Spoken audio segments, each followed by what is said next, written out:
Desa di Grobogan, Jawa Tengah, diduga menenggak minuman keras bersama rekannya. Video yang diunggah orang tak dikenal itu ramai diperbincangkan warga. Video seorang kepala desa yang tengah menenggak minuman keras di dalam sebuah mobil bersama rekan-rekannya ramai jadi perbincangan warganet.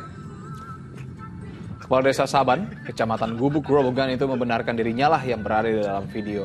Namun menurut pengakuannya, ia tidak menenggak minuman keras sebab botol tersebut dalam kondisi kosong. Video itu kini telah dihapus oleh pengunggahnya dan permasalahan ini diselesaikan secara kekeluargaan setelah sang pemilik akun telah mengaku bersalah.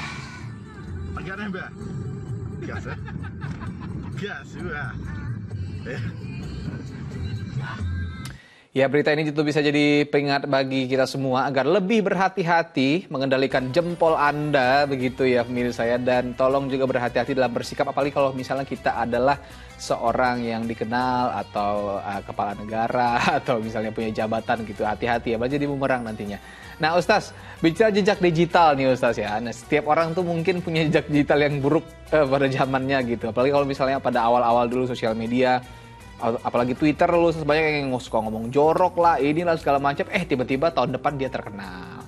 Itu tersimpan gitu. Nah, bisa nggak Ustaz, kalau misalnya kita nge-tweet yang bagus atau nulis yang bagus, dibaca orang lagi kan jadi amal jariah. Nah, kalau misalnya keburukan, apakah jadi dosa jariah Ustaz? Nah, bagi yang mau bertobat bagaimana caranya? Sedangkan video-video atau tulisan-tulisan yang kita sudah lakukan itu sudah menyebar luas. Apakah tetap ada dosanya Ustaz? Kalau kita udah tobat gitu. Ya, memang begini saya kira ya. Dosa itu kan ada dua hal ya, dua pihak gitu. Dosa antara kita dengan Khalik, dengan Allah, dosa antar sesama kita gitu. Kan kita sudah sesama tahu lah saya kira, ketika saya mencuri barang orang lalu orang itu tidak terima dan saya juga tidak mengembalikan barang itu sampai saya mati, saya tidak kembalikan, orang itu berhak menuntut saya nanti di akhirat. Walaupun saya sudah minta ampun, ya Allah saya mohon ampun, tapi saya belum minta maaf sama orang itu, belum mengembalikan barangnya, orang itu berhak dan saya masih dianggap salah oleh Allah. Allah belum mengampunkan saya karena saya belum mengembalikan barang itu. Nah, dalam hal berita ini pun saya kira ada kaitannya dengan itu karena ini hak orang lain, hak masyarakat, hak sesama manusia. Walaupun kita sudah bertobat kepada Allah, ya Allah saya mohon maaf sudah melakukan itu, tapi kita belum mengembalikan hak orang lain yang sudah kita cemarkan, nama baik yang kita cemarkan itu kita masih ada kaitan gitu.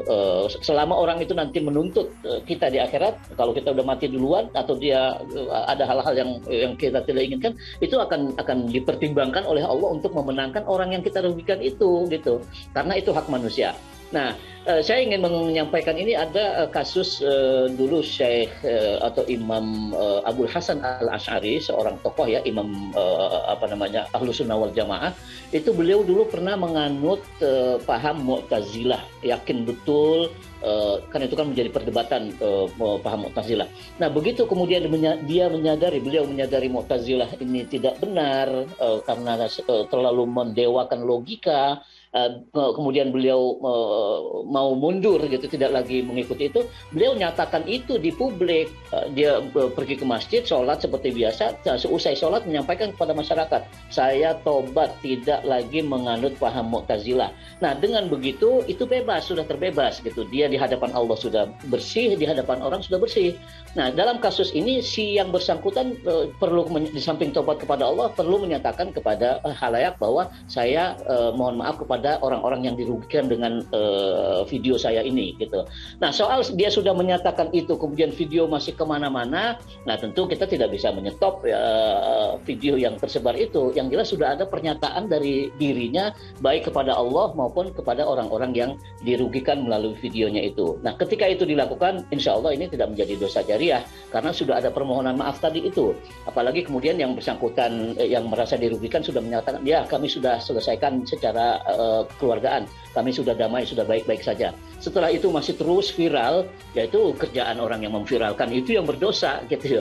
karena kita sudah stop tadi itu, sudah saling menegur. Apalagi kemudian sudah menghapus dari akun pribadinya umpamanya, tersimpan di akun orang lain, kemudian tersebar, orang lain itu yang akan mendapatkan dosa baru. Begitu saya kira ya, Kak Asran. Nah, kalau dibilang sekarang tuh lebih klarifikasi gitu. Saya kalau misalnya ada tulisan-tulisan kita, video kita yang aneh-aneh atau apa gitu, bisa diklarifikasi kalau saya tidak melakukannya lagi, sudah tobat segala macam. Dan tolong juga pemirsa jempol Anda ya. Bagi anak-anak muda, tolong kalau ada video aneh-aneh, kata-katanya udah stop di Anda saja, jangan disebarluaskan. Karena dosanya ke kita gitu, bukan ke orang yang berbuat dulu yang sudah bertobat gitu.